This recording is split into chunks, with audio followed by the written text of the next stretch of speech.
7 horas e 51 minutos em Campos, de volta com Folha no Ar, ao vivo aqui pela Folha FM, ao vivo em 98,3, emissora do Grupo Folha da Manhã de Comunicação, ao vivo também no Face, YouTube, Instagram, tem daqui a pouco o podcast deste programa, tem o conteúdo também, parte desse conteúdo aqui depois você vai poder conferir, vai poder ler no jornal Folha da Manhã, impresso amanhã, nas bancas bem cedo, nos aplicativos de rádio, na Alexa, é só dar o comando Alexa ouvir Folha FM.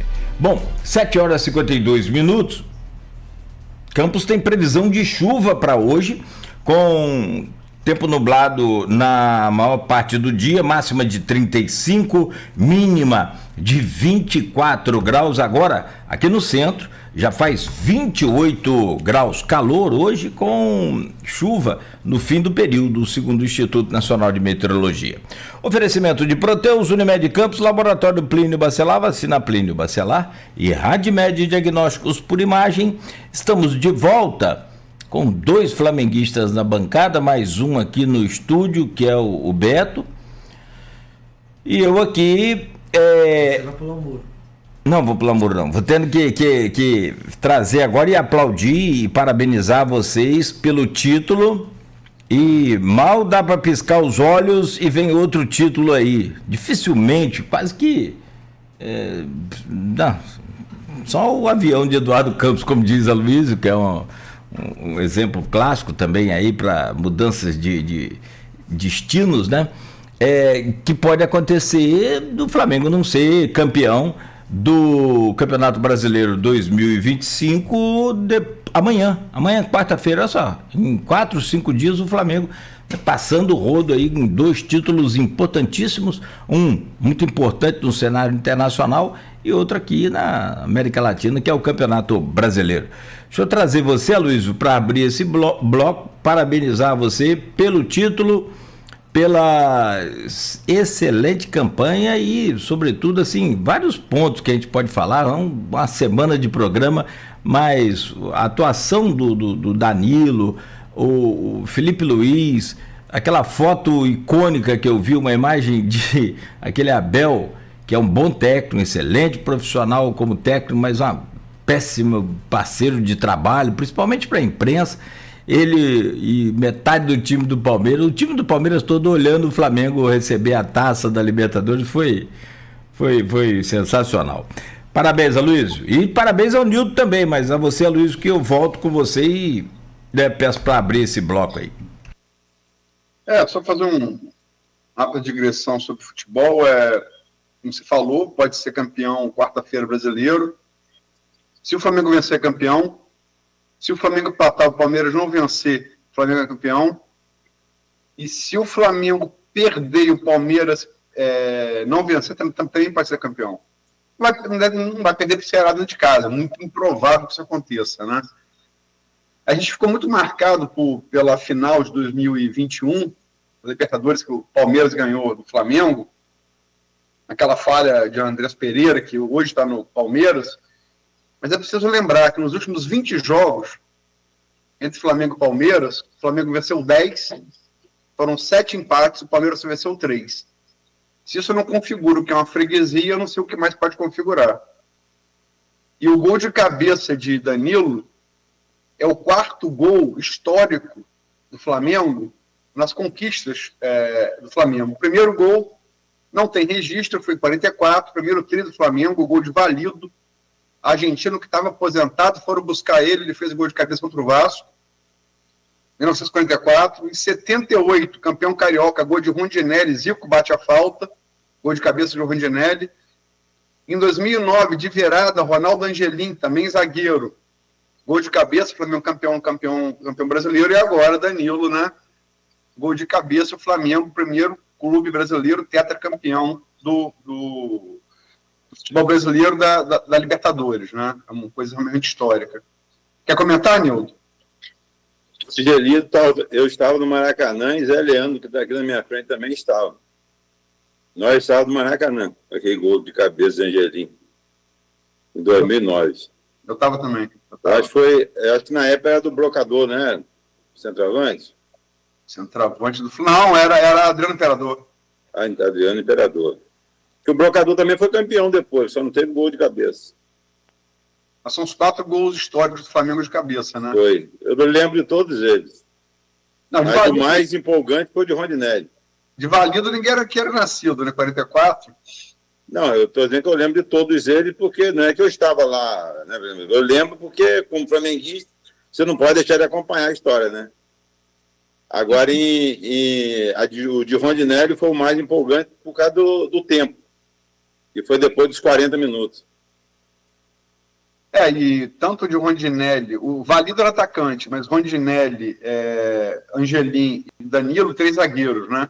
Sim. Zagueiros. Mas, Nildo, vamos lá.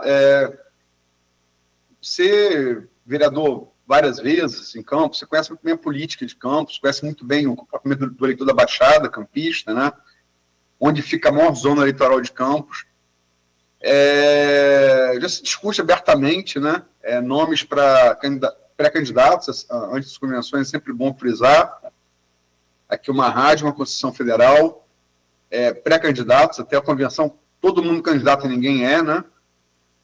Só as convenções vão oficializar isso, mas vários nomes discutidos abertamente para federal, estadual, e muito a depender das decisões de Rodrigo Bacelar e de Vladimir Garotinho. Como é que você vê essas movimentações para o ano que vem? Em primeiro lugar, eu acho que a máquina ela tem um peso muito grande, né? Nós sabemos disso, principalmente a máquina do município, vai ter a máquina do Estado também, mas a máquina do Estado ela vem pulverizada, né? Com vários candidatos da região e muitos candidatos que vêm de fora também, que sempre trabalha aí, sempre de 80 a 100 mil votos, sai daqui para candidato de fora. Isso aí, eu acho que você que atua aí e matematicamente é muito bom nisso, nesses cálculos, você vai de entender que é mais ou menos de 80 a 100 mil votos sai para candidato, principalmente deputado estadual de fora. Agora, em Campos, eu ainda acho que o candidato da máquina vai predominar ali Bruno Dallari, vai continuar sendo muito forte, entendeu? Podendo ser o candidato ainda mais votado em Campos, como foi na eleição passada, na minha opinião.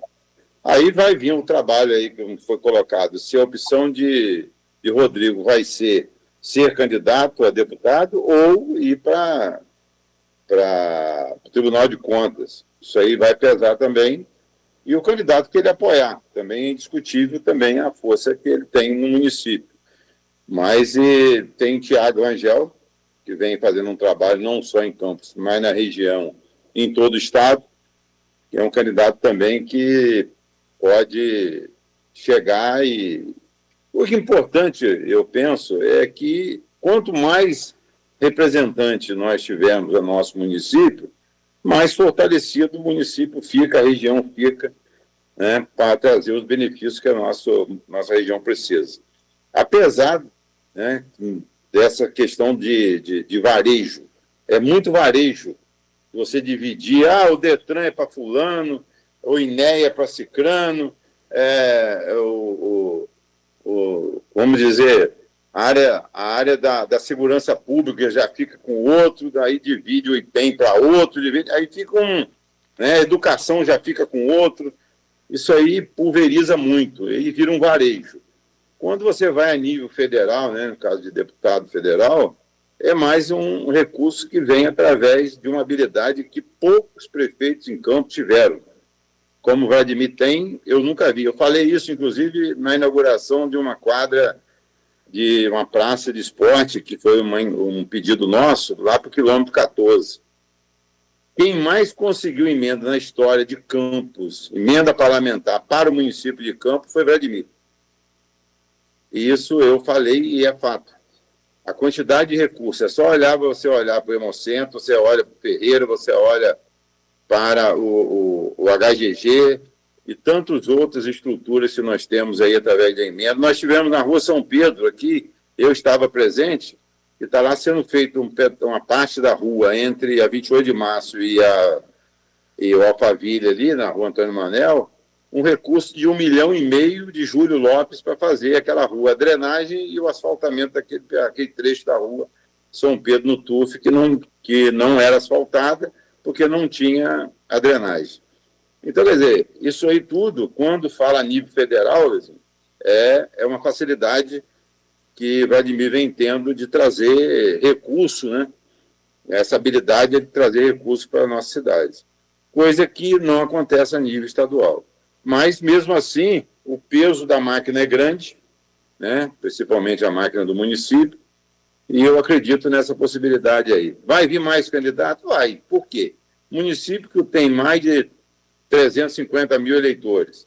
Os partidos vão querer lançar candidatos aqui, obrigar, eu diria, até nesse sentido. Porque se ele fizer 10, 12, 15 mil votos, ele vai fazer legenda. Isso vai acontecer, como aconteceu na eleição passada e vai acontecer nessa do ano que vem de novo. Nildo, você falou que, na sua visão, Bruno Dauari estaria garantido a reeleição à estadual. Né, foi muito bem votado na última eleição. Bruno Dauari consegue ser um dos raros políticos aqui de Campos região que ele consegue manter quer dizer, logicamente que ele tem essa aliança histórica com o Vladimir, mas ele também mantém um pé na canoa de Bacelar, né? Ele é secretário, como você, parlamentar licenciado, ele também é da Leste para ser secretário de Habitação de Castro, então ele consegue orbitar entre todos os grupos, né? Mas você acha que, assim, tem também Carla Machado, Thiago Rangel, né, são candidatos naturais à reeleição. Nós temos Velbert Rezende, prefeito de Macaé, que vem com força, não só em Macaé como na região, deve lançar o irmão Márcio, a federal, e 4 candidatos do grupo dele, de Macaé estadual. Enfim, antes de chegar à federal, a estadual, você acha que Campos e região fazem quantos?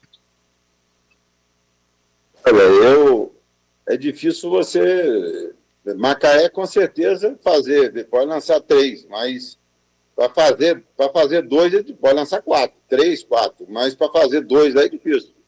Porque esses são... também, né? Chico Machado, que é candidato... Positivo, e tem outros também, ligados à igreja, que normalmente não aparece o nome, e que na hora pulveriza. E Macaé não tem esse eleitorado todo. Ele vai ter que sair de lá para buscar em Rio das Ostras, lá em Conceição de Macabu, em Campos, entendeu? Carapebus, Quissamã. Então, é difícil a gente chegar e cravar. Vai fazer 1 em Macaé, vai fazer 2. Não, a região. Você acha que a região faz quantos estaduais? Eu acho que pode fazer de 5 a 6. E federal? Federal vai dar uma dor de cabeçazinha, mas eu acho que o prefeito de Macaé faz, o irmão. Aqui em Campos, eu nem tenho ideia ainda do que vai acontecer em relação aos candidatos da máquina. Quem será? Vladimir Tassiana, quem seria o candidato? Eu não sei. Essa pergunta eu já fiz a Vladimir umas 3 vezes. Mas nem ele sabe. Também, a cada resposta que ele dá uma coisa. Não, ele sempre diz que não sabe ainda. Não sabe ainda. Mas ele vai falar no momento certo. Mas seja lá quem for, que ele botar a mão na cabeça, vai fazer. Ou na dele, ou na dela. Onde ele pôr a mão na cabeça, ele elege. Se fala também em garotinha federal, né? Sim.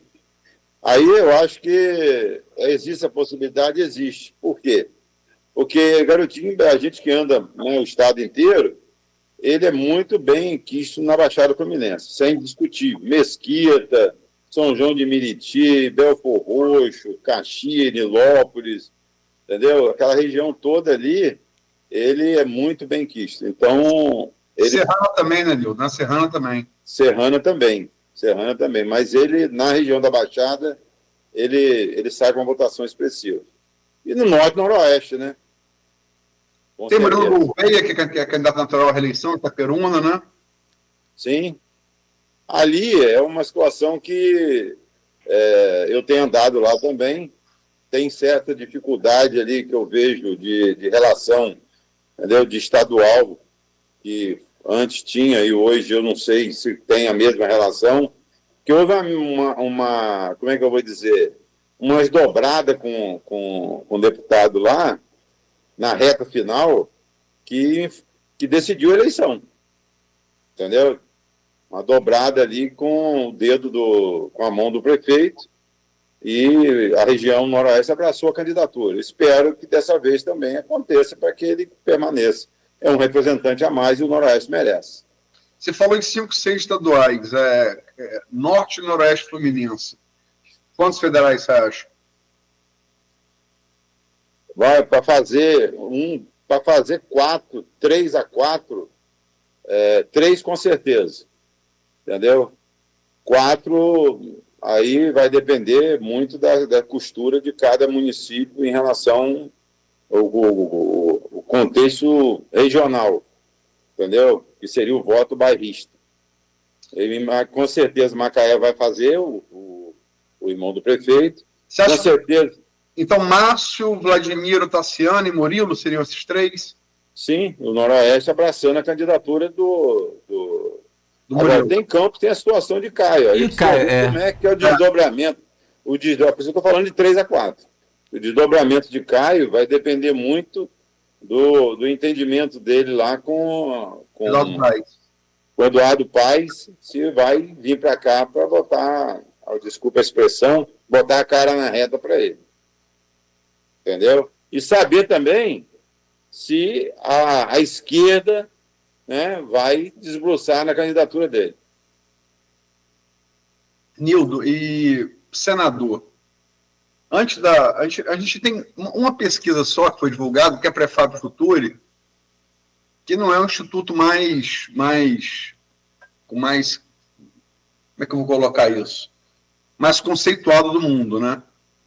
Prefab Futuri faz umas alterações no disco do IBGE, aumenta a fatia de evangélico, aumenta a fatia de 0 a 2 salários mínimos, né? Não segue no universo pesquisado o que o IBGE aponta como percentual da população, né? Dá uma mexida ali. Mas, além da Prefab Futuri que foi divulgada, eu tenho notícia de pesquisas internas, de consumo interno, né? Que você precisa de registro só no eleitoral, né? Então, você pode fazer agora sem registro no registro eleitoral, que Cláudio Castro, que estava ali para o Senado, são 2 vagas esse ano, né? Sim. Estava em segundo, terceiro, estava ali, às vezes Benedito passava ele, né? Que depois da operação no dia 28, operação no Complexo do Alemão e da Penha, Castro explodiu, né, para intenção de voto. De fato, melhorou muito a aprovação de governo, 10 pontos, né?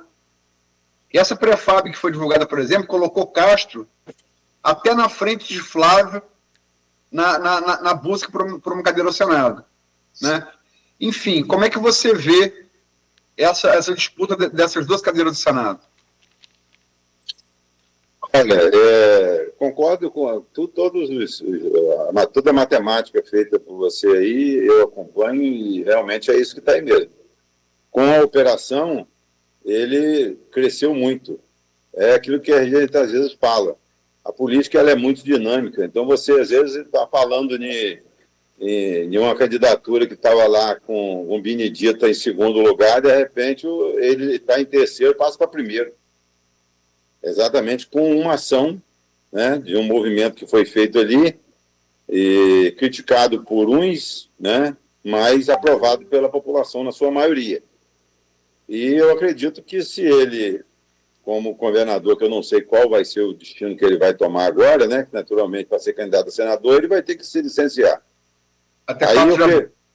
Aí eu pergunto, Bacelar assumindo o governo, como é que vai ficar a situação dele no Tribunal de Contas? Entendeu? Ele vai ser para depois?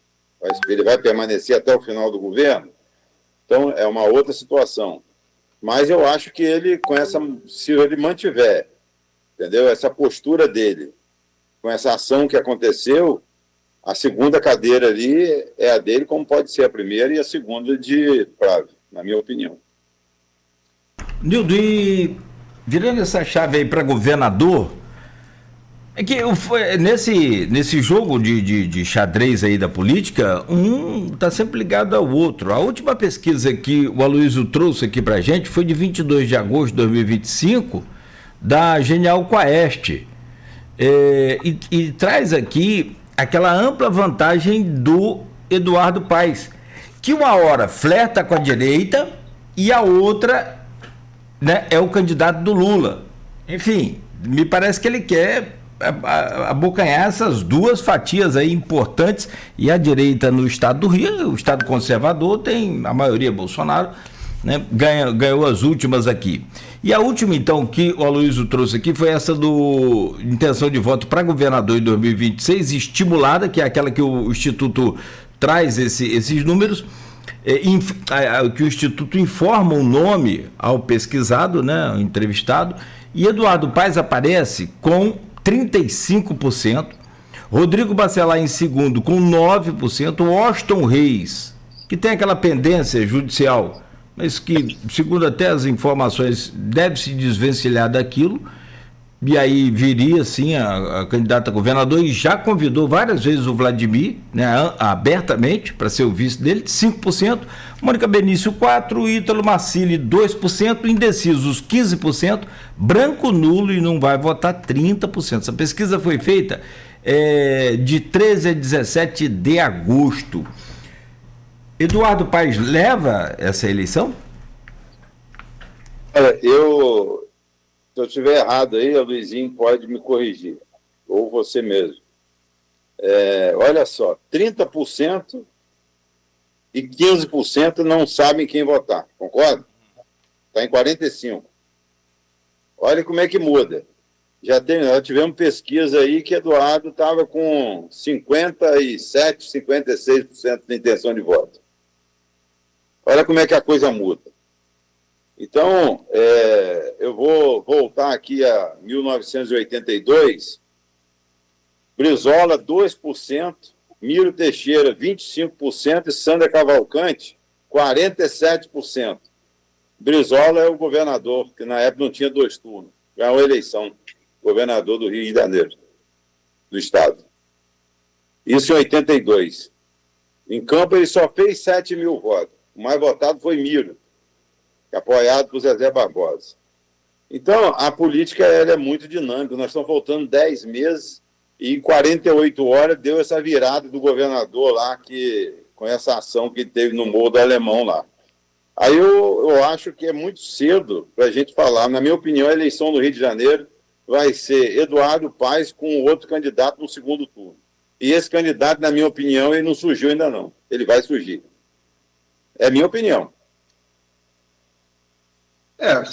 82, estamos falando do começo ali, né? Ainda era ditadura ainda, né? Estamos falando do começo das pesquisas, né? E realmente teve ali um escândalo que foi até denunciado de manipulação de resultado, né?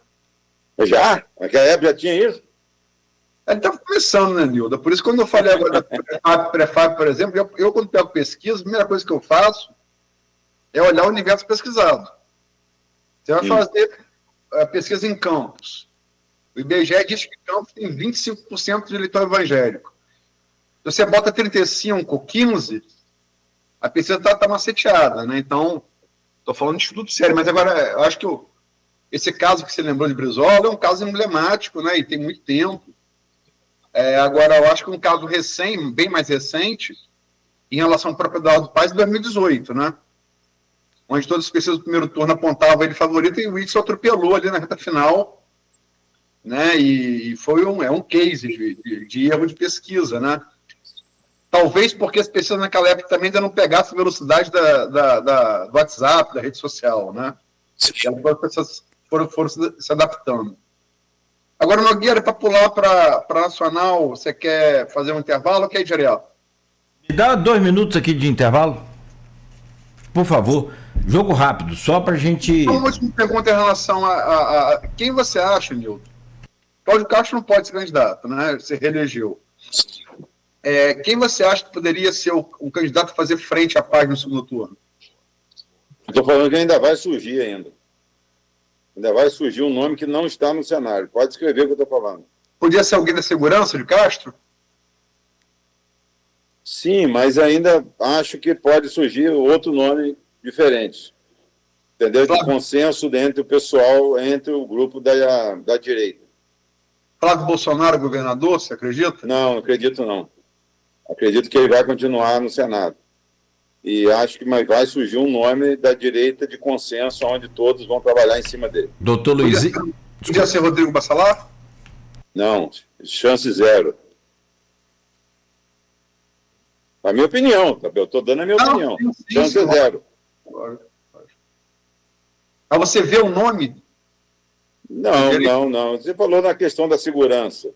A segurança ela oscila muito. Se mantiver, né, a postura que está tendo hoje o Rio de Janeiro, que as pessoas estão, entendeu, acreditando que realmente, né, vão ter mais tranquilidade no seu direito de ir e vir. Se isso acontecer até lá, pode ser que saia da segurança. Mas eu acredito que o que vai mudar vai ser a união da direita. Como o próprio Cláudio falou, a direita sempre predomina no estado do Rio de Janeiro e vai fazer frente no segundo turno, junto com Eduardo Paes aí, para disputar essa eleição para governador. Então seria Pazuello? Só para ele pegar da segurança se fala que poderia ser o Vitor Santos, secretário estadual de segurança, ou Felipe Cury, secretário estadual de Polícia Civil. Você crê em um desses dois nomes? Pode ser. Eu já ouvi falar em Dr. Luizinho, entendeu? Já ouvi falar em Dr. Luizinho como um nome de consenso, entendeu? Que seria representante da direita, mas não necessariamente do PL, mas sim do PP, entendeu? Eu já ouvi vários, mas eu acho que o consenso aí vai prevalecer e aí a direita vai lançar um candidato que vai fazer frente a Eduardo, como um segundo turno. Nogueira já falou e o Washington Reis pudesse candidato. Aquele negócio. Tem área de atrito. É um excelente candidato, sem dúvida nenhuma, mas tem área de atrito. Entendeu? Dentro da própria região dele, que é a região da Baixada, entendeu? Tem ali pessoas do PL mesmo que tem divergência. Então, eu acho que vai ter que buscar um nome de consenso. Não, eu falei... Queria falar uma coisa de Não, desculpa, eu que entrei porque corta o raciocínio e fica ruim mesmo, não tá certo, desculpa. Não, eu falei Pazuello, é um nome da direita, é do Exército, Força Armada. Pode, Nildo? Pode ser que saia da segurança, pode ser que seja... Eu só estou dizendo que vai ser da direita, porque quando o Cláudio falou aí em relação ao posicionamento de Eduardo, com todo o respeito que eu tenho, porque eu já tive a oportunidade de estar com ele pessoalmente, até dentro do mesmo veículo, mas é uma pessoa que tem uma habilidade muito grande. Mas quando houve um movimento, esse movimento do governador no Rio de Janeiro, ele se manifestou, não. Entendeu? Ele não se manifestou. Então, ele é aquele que vai ficar fazendo aquele jogo, né? Não estou lá, não estou cá. Isso aí também para a população não é bom. A população não vê isso com bons olhos. A população quer alguém que se manifeste, que tome a sua posição realmente firme naquilo que ele quer e de que lado ele está. Perfeito. Aqui, são 8h20. Me deem 2 minutos aqui de intervalo só para... O café saiu aqui, ó. Saiu? O café saiu. Deixa eu ver, cadê? Saiu mesmo? Saiu. Bom. Não dá para chegar aí, não. Não, tá bom, menos mal. Mas não tá aquele café fraquinho, ralo, não, aquele negócio de água de batata, não, né? É o jeito, né? Tá botando 70% de leite e 30% de café. Vamos lá, então. Ei, Zé, o cara tá, coitado de Zé. Como é que é o nome da sua nora, Nildo? Juliano. Coitado de Juliana, tem que tolerar. Mas só saiu o café porque ela chegou aqui. É o que eu tô falando. Ô, meu pai, vamos lá então. São 8h21, mas é bem rápido e eu convido a você que está nos acompanhando para continuar, ligeiro esse intervalo e a gente volta para falar da eleição a presidente, essa questão da prisão também de Bolsonaro, como é que fica essa questão da direita, para que caminho vai seguir, enfim, é um racha aí na família já bem público, principalmente desse final de semana agora, depois do discurso da Michele, lá no norte do país, no Nordeste, né? Enfim, são 8 horas... Ceará. Oi? Desculpa. Ceará. Foi do Ceará, isso. Obrigado, Luiz. Ceará, exatamente. E contra o apoio que, segundo as informações, o Bolsonaro teria aprovado essa chegada, a aproximação do Ciro Gomes. Vamos deixar isso para o segundo bloco e a gente fala mais detalhadamente sobre isso. São 8 horas e 22 minutos em Campos. Rápido intervalo no oferecimento de Proteus Unimed Campos, Laboratório Plínio Bacelar, Vacina Plínio Bacelar e também de Radimed Diagnósticos por Imagem. A Proteus, moderna empresa especializada em medicina e segurança do trabalho, está preparada